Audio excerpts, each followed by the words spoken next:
अफ़गानिस्तान में तालिबान शासन ने देश को पूरी तरह से अपने कब्ज़े में ले लिया है। लोकतांत्रिक व्यवस्था को पूरी तरह से ध्वस्त करते हुए सभी सरकारी संस्थाओं पर अब तालिबान आतंकियों का कब्ज़ा हो चुका है। वर्तमान में मुस्लिम आबादी वाला ये देश एक समय में हिंदू संस्कृति और रीतियों को मानता था।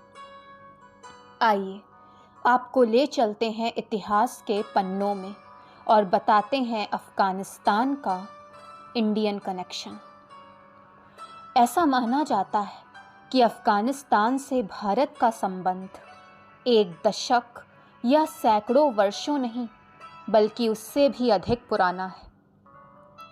अफ़गानिस्तान का भारत से 5000 साल से भी ज़्यादा पुराना नाता है। और तो और इतिहास के सबसे बड़े युद्ध माने जाने वाले महाभारत के षड्यंत्र का आरंभ भी यहीं से हुआ था। चलिए जानते हैं इसके इतिहास के बारे में। कांधार का नाम पहले गांधार था। कालांतर में ये गांधार से कैसे कांधार बन गया, इस बारे में काफ़ी कुछ वेद व्यास जी के महाकाव्य महाभारत में बताया गया है। आज से करीब 5500 वर्ष पहले राजा सुबल गांधार पर राज्य किया करते थे। उनकी पुत्री का नाम गांधारी था। गांधारी का विवाह हस्तिनापुर के राजकुमार धृतराष्ट्र के साथ हुआ।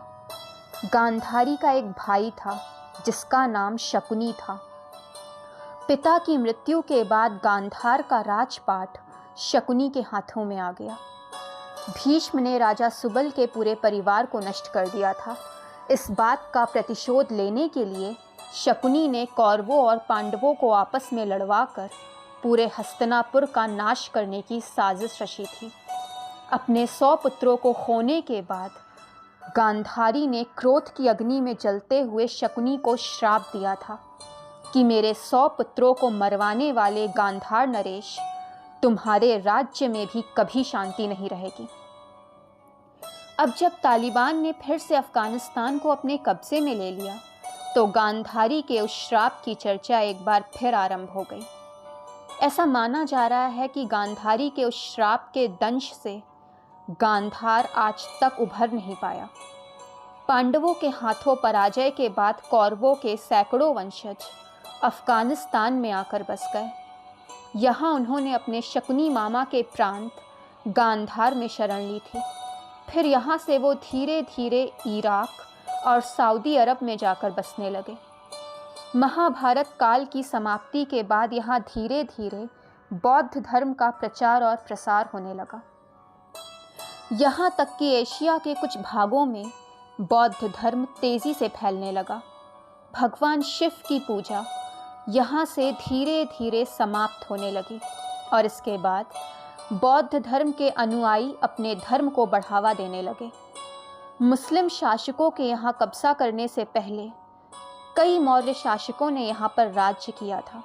उसके बाद 11वीं शताब्दी में यहाँ महमूद गजनवी ने अपनी सत्ता स्थापित कर ली और इस तरह गांधार बन गया कांधार। अब यहाँ कांधार नाम से एक शहर बसा हुआ है। ऐतिहासिक साक्ष्य बताते हैं कि उस वक्त गांधार राज्य में वर्तमान के उत्तरी पाकिस्तान का भी कुछ हिस्सा शामिल था। गांधार शब्द का उल्लेख ऋग्वेद के अलावा उत्तर रामायण और महाभारत में मिलता है। गांधार शब्द का अर्थ होता है गंध और गांधार का मतलब सुगंधित ज़मीन। इस नाम के पीछे की वजह यह है कि यहाँ केसर की खेती की जाती है। पौराणिक मान्यताओं के अनुसार भगवान शिव का एक नाम गांधार है। शिव सहस्त्र नाम में इस बात का उल्लेख किया गया है। ऐसा माना जाता है कि यहाँ सबसे पहले भगवान शिव के भक्तों का वास हुआ करता था। प्राचीन काल में उत्तर पश्चिमी पंजाब का कुछ हिस्सा भी गांधार में मिला हुआ था। दोस्तों, अगर वीडियो पसंद आई हो तो चैनल को लाइक, सब्सक्राइब एंड शेयर करें ताकि चैनल की नोटिफिकेशंस आपको मिलती रहें।